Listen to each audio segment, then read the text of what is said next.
Saudara-saudaraku yang terkasih, hari ini kita akan mendengarkan bacaan dari surat Rasul Paulus kepada jemaat di Roma.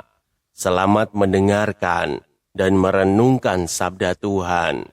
Semoga Tuhan memberkati kita hari ini. Bacaan dari surat Rasul Paulus kepada jemaat di Roma. Saudara-saudara, camkanlah, kita semua yang telah dibaptis dalam Kristus telah dibaptis dalam kematiannya.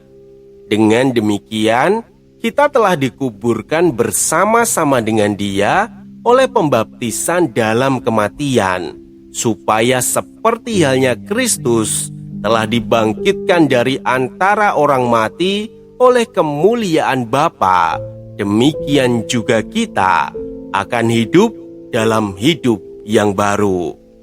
Jadi, jika kita telah mati dengan Kristus, kita percaya bahwa kita akan hidup juga dengan Dia. Karena kita tahu bahwa Kristus sesudah bangkit dari antara orang mati, tidak mati lagi. Maut tidak berkuasa lagi atas Dia. Sebab kematiannya adalah kematian terhadap dosa, satu kali untuk selama-lamanya. Dan kehidupannya adalah kehidupan bagi Allah. Demikianlah hendaknya kamu memandangnya. Kamu telah mati bagi dosa, tetapi kamu hidup bagi Allah dalam Kristus Yesus. Demikianlah sabda Tuhan.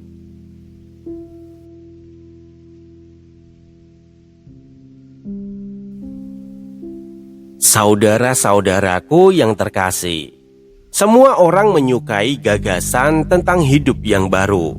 Kita ingin menjadi pribadi yang lebih baik. Kita ingin meninggalkan masa lalu yang menyakitkan. Kita ingin memperbaiki kesalahan dan mulai kembali. Namun seringkali ada satu hal yang terlupakan. Hidup baru selalu menuntut keberanian untuk meninggalkan yang lama. Dalam suratnya kepada jemaat di Roma, Santo Paulus mengingatkan bahwa melalui baptisan kita dipersatukan dengan Kristus dalam kematian dan kebangkitannya. Kita tidak hanya menjadi pengagum Kristus, kita tidak hanya mengenal ajarannya, kita dipanggil untuk mengambil bagian dalam hidupnya. Itulah sebabnya Paulus berbicara tentang mati dan bangkit bersama Kristus. Tentu yang dimaksud bukan pertama-tama kematian fisik. Yang harus mati adalah manusia lama dalam diri kita. Egoisme, kesombongan, kebencian, iri hati, kebiasaan berdosa, dan segala sesuatu yang menjauhkan kita dari Tuhan. Namun disinilah pergulatan yang sering kita alami. Kita ingin hidup baru, tetapi masih memegang yang lama. Kita ingin damai, tetapi sulit mengampuni. Kita ingin dekat dengan Tuhan, tetapi masih mempertahankan kebiasaan yang menjauhkan kita darinya. Kita ingin berubah, tetapi tidak mau melepaskan apa yang selama ini membuat kita nyaman. Padahal tidak ada kebangkitan tanpa kematian. Benih harus jatuh ke tanah terlebih dahulu sebelum bertumbuh. Malam harus berlalu sebelum fajar menyingsing. Demikian pula dalam kehidupan rohani. Manusia lama harus semakin berkurang agar kehidupan Kristus semakin bertumbuh dalam diri kita. Setiap kali kita memilih mengampuni daripada menyimpan dendam, ada bagian dari manusia lama yang mati. Setiap kali kita memilih berkata jujur ketika kebohongan terasa lebih mudah, ada bagian dari manusia lama yang mati. Setiap kali kita memilih kasih daripada egoisme, ada bagian dari manusia lama yang mati. Dan setiap kali itu pula kehidupan baru dalam Kristus semakin bertumbuh. Karena itu, Baptisan bukan sekedar peristiwa yang pernah terjadi di dalam hidup kita. Baptisan adalah panggilan yang terus-menerus kita hidupi setiap hari. Sebuah panggilan untuk meninggalkan manusia lama dan hidup sebagai manusia baru. Hari ini, sabda Tuhan mengajak kita untuk bertanya pada diri sendiri. Apa yang masih perlu mati dalam diriku agar Kristus semakin hidup dalam hidupku? Mungkin itu adalah amarah yang terus dipelihara.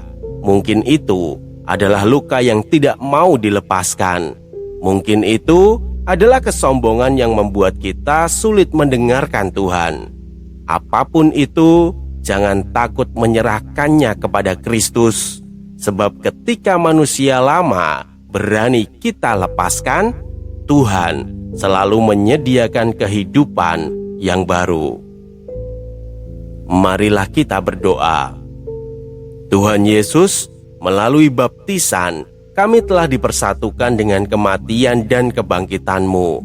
Bantulah kami untuk berani meninggalkan manusia lama yang masih sering menguasai hatiku. Ajarilah kami untuk memilih kasih daripada kebencian, pengampunan daripada dendam, dan kebenaran daripada dosa. Semoga setiap hari kami semakin bertumbuh sebagai manusia baru yang hidup bagi-Mu. Amin. Jangan biarkan sabda ini berhenti di kamu. Jika hari ini kamu merasa Tuhan berbicara padamu lewat bacaan ini, bagikanlah. Sebab setiap kali kamu meneruskan sabdanya, kamu sudah ikut ambil bagian dalam karya pewartaan. Semoga tersampaikan berkah dalam.